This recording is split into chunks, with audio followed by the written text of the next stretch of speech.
So let's do this another example. ये बहुत अच्छा एग्जाम्पल है, ठीक है। अब देखो यहाँ पर समझने की कोशिश करना। देखो अगर ये 7⁻⁴x², ठीक है, इधर अगर मैं इसी को e⁻t समझ लूँ तो डायरेक्ट मेरे को आ जाएगा ना, इस जगह पे e⁻t। तो ये आइडिया है। तो क्या करेंगे इस क्वेश्चन में, ध्यान से देखना। लेट 7⁻⁴x² इज e⁻t, ठीक है। नाउ टेकिंग, इससे काम आसान हो जाता है ना। इसकी पूरी की जगह में e⁻t आ जाएगा। तो हमारा जो गामा है उस फंक्शन में लेके आना है। मैं पहले भी बता चुका हूँ आपको, ठीक है। हर बार हर क्वेश्चन में यही करना होता है। देखो 0 to ∞ e⁻t t⁻समथिंग dt, इस फॉर्म में लेके आना है। तो यहाँ 7⁻⁴x² डायरेक्ट इसी को मान लेंगे e⁻t, तो काम ही आसान हो गया अपना। तो taking log on both side, ठीक है। क्या मिलेगा, -4x² log 7 is equals to, क्या मिलेगा, -4x² log 7 is equals to -t log e। तो log e तो देखिएगा ही, log e हो जाएगा 1। ये देखो ये माइनस से ये माइनस कैंसिल, और वी कैन से x²। चलो मैंने और एक स्टेप ऐड कर दी, तो ये हो जाएगा 4 माइनस माइनस माइनस कैंसिल, हो जाएगा 4x² log x7 equals t, और डायरेक्ट में लिख सकता था x² is equals to t/4 log 7।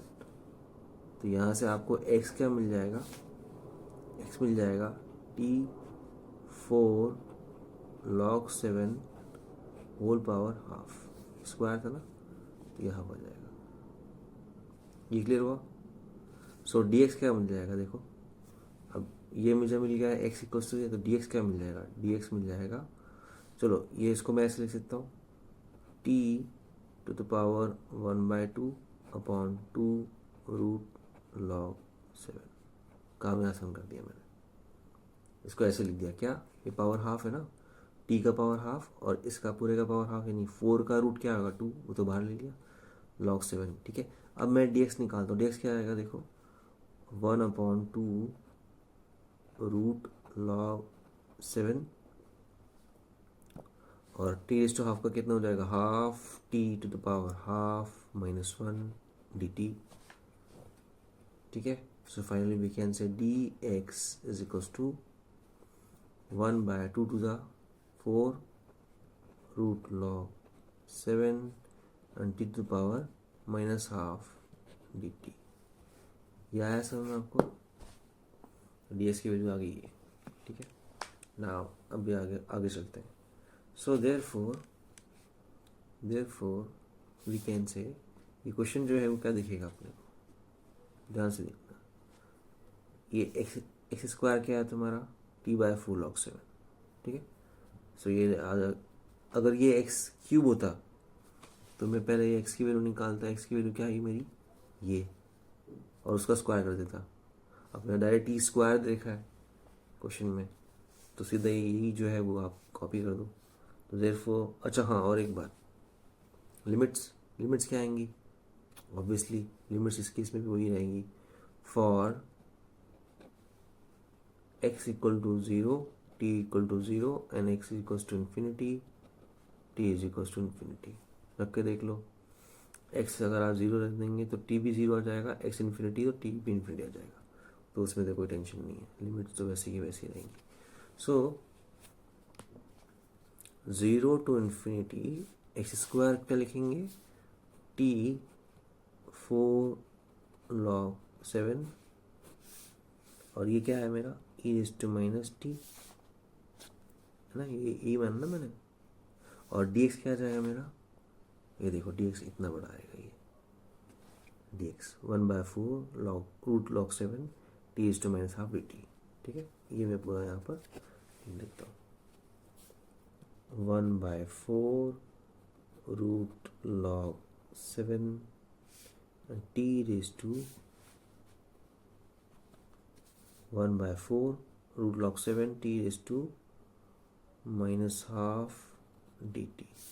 ठीक है, सो डी एक्स की जगह, ये डी एक्स की जगह क्या है, ये मैंने कॉपी कर दिया। ये क्लियर है यहाँ तक? अब क्या करें, ये देखो 1/4 लॉग 7, इसको क्लब कर दो सबको, ये देखो आएगा 1/16 लॉग 7 टू द पावर 3/2। इसमें तो कोई शक नहीं। 4 16 और लॉग 7 का पावर 1 और लॉग 7 का पावर हाफ क्या हो जाएगा, 3/2। ठीक है, अब क्या करेंगे, 0 टू इन्फिनिटी, ये ई रेज टू माइनस टी लिख दो,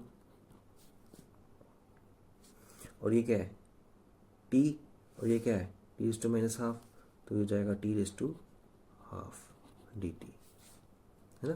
T raise to 1, t raise to minus half is half. यहाँ तक क्लियर है?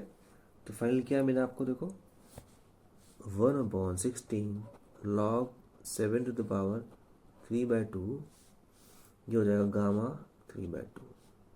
सो ये हो जाएगा 1/16 log 7 3/2 dot half gamma half,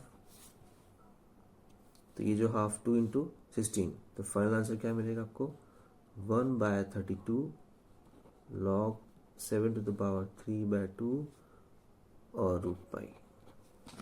this is your final answer. समझ आया? वापस एक बार रिवाइज कर लेते हैं, देखो फटाक से। देखो ई रेज टू माइनस टी दिखना चाहिए, आपको क्वेश्चन का फॉर्मेट समझना है। तो ई रेज टू माइनस टी कैसे आएगा, अब 7 to the power -4x square को ही मान लिया e raise to minus t, फटाक से लॉग ले लो, तो -4x square log 7 equals to -t log e, minus minus cancel, और फाइनली एक्स स्क्वायर मिलेगा t/4 लॉग 7, एक्स क्या मिल जाएगा t/4 लॉग 7 रूट पावर में हाफ, ये स्क्वायर रूट हो जाएगा ना, स्क्वायर रूट हो जाएगा, तो ये t का पावर हाफ, ये 2 रूट लॉग 7। यहाँ तक क्लियर है? अब आएगा dx इज इक्वल्स टू, ये 2 लॉग 7 मैंने बाहर ले लिया, 2 रूट लॉग 7 बाहर ले लिया, अब t रेज टू हाफ कितना हो जाएगा, half t raise to half -1, और फाइनली क्या मिलेगा, dx की value 1/4 to the 4 root log 7 t raise to minus half dt। For x equal to 0 t equal to 0 और x equal to infinity equal to infinity. ये clear है? अब सीधा आते हैं हम लोग क्वेश्चन की तरफ। हमारा क्वेश्चन क्या था, ये हमारा क्वेश्चन था। तो 0 टू इन्फिनिटी एक्स स्क्वायर की जगह क्या आ जाएगा, ठीक है, ये आ जाएगा t/4 लॉग 7, है ना। ये देखो एक्स स्क्वायर की जगह सीधा ये आ गया t/4 log 7 e raise to minus t, और dx की जगह क्या आ जाएगा, 1/4 root log 7 t raise to minus half dt। ठीक है, नीचे से मैंने यहाँ कॉपी कर दिया। So 4 4 16 and log raise 7 power 1 power half is log 7 3/2, 0 to infinity a raise to minus t, t raise to 1 t raise to minus half, t raise to half dt। So finally क्या मिल जाएगा, ये हो जाएगा gamma, ए तो चाहिए अपने को, ठीक है, तो ये पूरा आ गया गामा। तो इसको हम लोगों ने फाइनली इस फॉर्म में लेके आ गए, साथ में ये भी आ गया, कोई इशू नहीं। तो अब ये हो जाएगा तुम्हारा गामा हाफ प्लस 1 यानी गामा 3/2। तो ये गामा 3/2 कितना होगा, हाफ गामा हाफ होगा, तो 1/32, 16 times 2 is 1/32 log 7 3/2 root pi. This is your final answer. Okay, चलो ये गामा फंक्शन हमारा कंप्लीट हुआ, मिलते हैं नेक्स्ट वीडियो में।